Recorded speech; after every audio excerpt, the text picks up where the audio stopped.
Algumas pessoas se gabam de serem chamadas de cristãs, mas se a nossa conduta não está à altura das normas cristãs, atrairemos sobre nós a condenação. Em Apocalipse 3:1 lemos: Tens nome de que vives e estás morto. Não basta ir à igreja.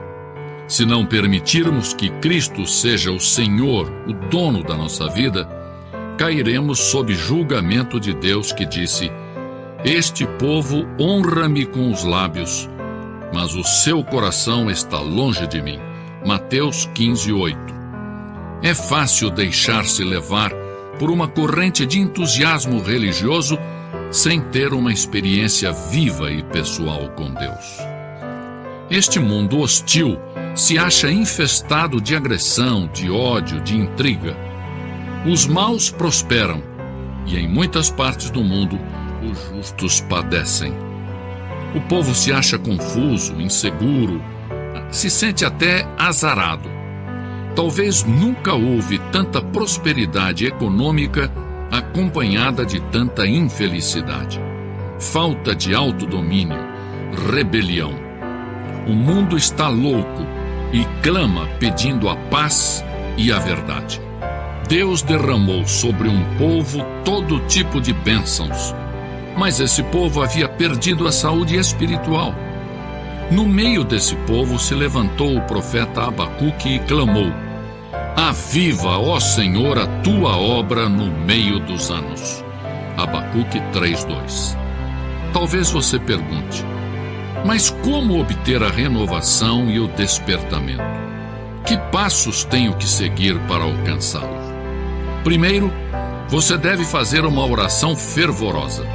A Bíblia diz: se o meu povo, que se chama pelo meu nome, se humilhar e orar e buscar a minha face e se desviar dos seus maus caminhos, então, diz o Senhor, eu ouvirei dos céus, perdoarei os seus pecados e sararei a sua terra. Segundo Crônicas 7:14. Deve haver um anseio profundo de avivamento, não um simples balbuciar de palavras ou palavreado religioso. É preciso que haja oração intensa e fervorosa. A Bíblia diz: a súplica de um justo pode muito nos seus efeitos. Tiago 5:16. Que a sua alma esteja em agonia, que corram as lágrimas, que o seu coração se angustie pelos perdidos. A palavra de Deus diz: aquele que sai chorando, levando a semente para semear, voltará com cânticos de júbilo, trazendo consigo os seus molhos. Salmos 126:6. Segundo, nós temos que abandonar os nossos pecados. A Bíblia é clara: deixe o ímpio o seu caminho e o homem maligno os seus pensamentos. Volte-se ao Senhor. Isaías 55:7.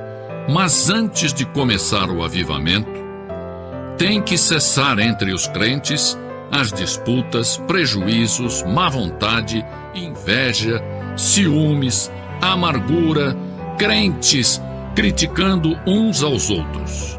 Porque o mundo se acha perdido perante tantas discórdias, lutas e intolerância entre aqueles que dizem pertencer a Cristo.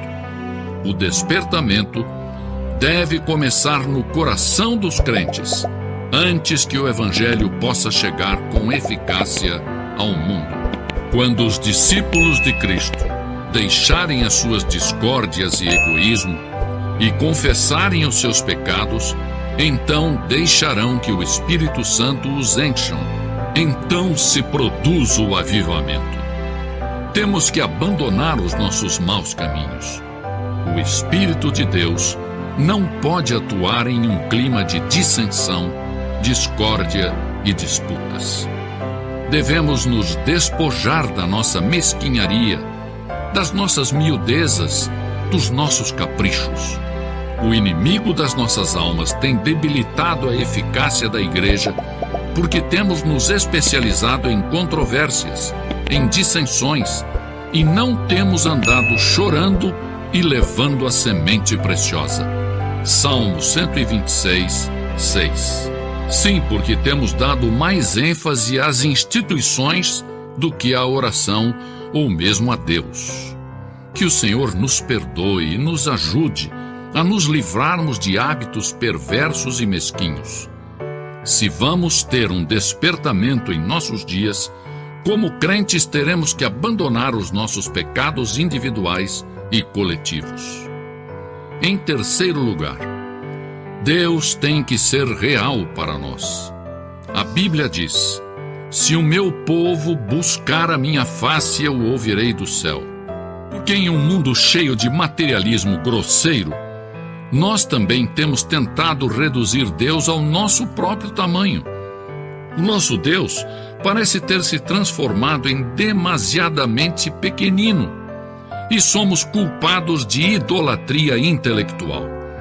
Temos fabricado em nossa mente um Deus que não é o Deus revelado na Bíblia. Muitas vezes associamos a experiência cristã genuína, vital e pessoal a pessoas altamente emotivas.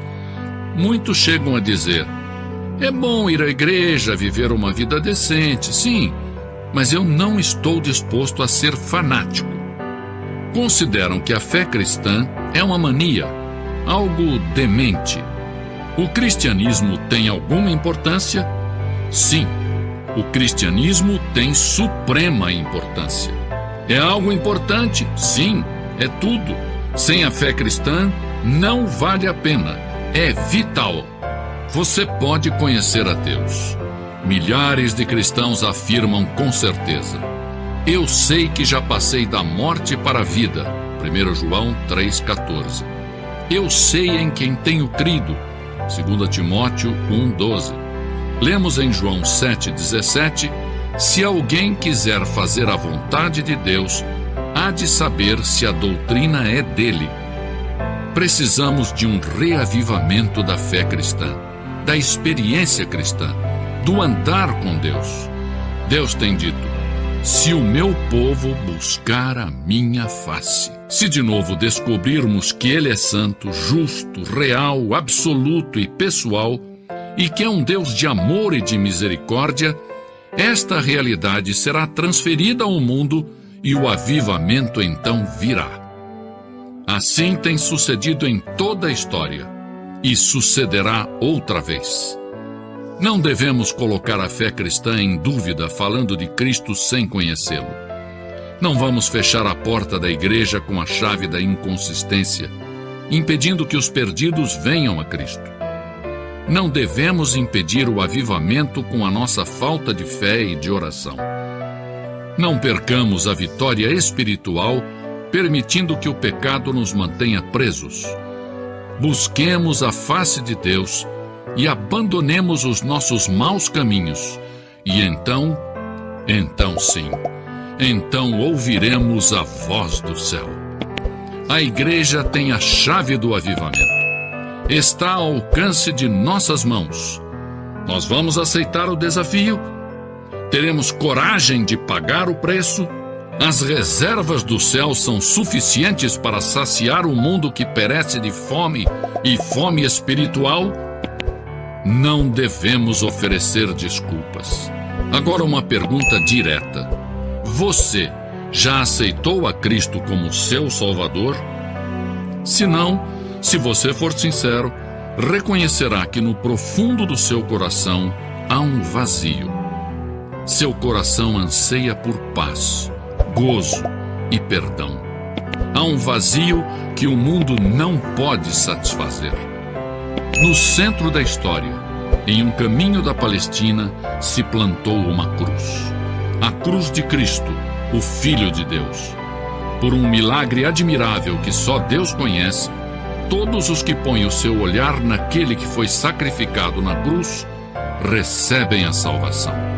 Não somente as pessoas boas, respeitáveis e decentes, mas os vis, os desprezíveis, os desumanos. Um ladrão que agonizava junto com Jesus, pôs nele o olhar de fé e recebeu a segurança da vida eterna.